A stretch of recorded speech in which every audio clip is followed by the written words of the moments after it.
যে খালের নাম শুনলেই একসময় মানুষ নাক চেপে পাশ কাটিয়ে যেত, সেই খালই কি আজ পুরান ঢাকার সবচেয়ে আলোচিত স্বস্তির ঠিকানা? দুর্গন্ধের প্রতীক থেকে মিনি হাতির ঝিল ধোলাই খালের এই অবিশ্বাস্য রূপান্তরের গল্প এখন শুধু একটি উন্নয়ন প্রকল্প নয়, বরং পুরো শহরের জন্য একটি বড় বার্তা। কিন্তু প্রশ্ন হলো, এই পরিবর্তন কি স্থায়ী হবে, নাকি আবারও ফিরে আসবে পুরনো অবহেলা? চলুন দেখে নেওয়া যাক পুরো চিত্র। এক সময় ধোলাইখাল মানেই ছিল ময়লা আবর্জনা, কালো দূষিত পানি আর অসহনীয় দুর্গন্ধ। আশেপাশের বাসিন্দাদের কাছে এটি ছিল এক দীর্ঘদিনের ভোগান্তির নাম। কিন্তু সেই চিত্র বদলাতে উদ্যোগ নেয় ঢাকা দক্ষিণ সিটি কর্পোরেশন। 2021 সালে শুরু হয় পরিষ্কার পরিচ্ছন্নতা ও পুনর্গঠনের কাজ। বছরের পর বছর জমে থাকা বজ্র অপসারণের পাশাপাশি খালের দুই পাশে তৈরি করা হয়েছে আধুনিক ওয়াকওয়ে, বসার স্থান এবং পথচারীদের জন্য পাবলিক ওয়াশরুম। এখন ভোরের আলো ফোটার সঙ্গে সঙ্গে এখানে দেখা যায় ভিন্ন এক দৃশ্য।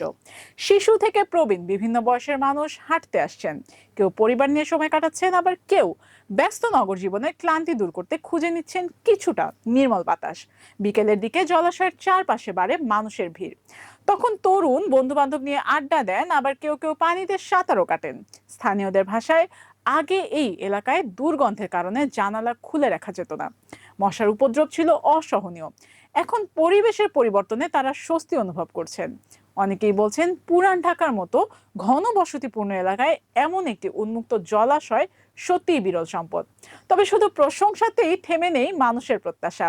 অনেকের দাবি, যদি খালের ওপর ছোট ছোট নান্দনিক সেতু নির্মাণ করা হয় এবং পুরো এলাকাকে আরো পরিকল্পিতভাবে সাজানো যায়, তাহলে এটি রাজধানীর আরেকটি আকর্ষণীয় বিনোদন কেন্দ্রে পরিণত হতে পারে। কেউ কেউ মজার ছলে এর নামও দিয়েছেন মিনি হাতির ঝিল। তবে এখানেই শেষ নয়, প্রকল্পের এখনো বেশ কিছু কাজ বাকি রয়েছে। ঢাকা দক্ষিণ সিটি কর্পোরেশনের পক্ষ থেকে জানানো হয়েছে, দ্রুত লাইটিং, সৌন্দর্য বর্ধন এবং অন্যান্য অবকাঠামোগত কাজ শেষ করে এলাকাটি আরো পরিপূর্ণভাবে জনগণের জন্য উন্মুক্ত করা হবে। অর্থাৎ বর্তমান পরিবর্তনকে আরো টেকসই ও আকর্ষণীয় করার পরিকল্পনা এখনো চলমান। বিশ্লেষকরা মনে করছেন, নিয়মিত রক্ষণাবেক্ষণ, বর্জ্য ব্যবস্থাপনা এবং সাধারণ মানুষের সচেতনতা নিশ্চিত করা না গেলে উন্নয়নের এই ধারা দীর্ঘস্থায়ী নাও হতে পারে।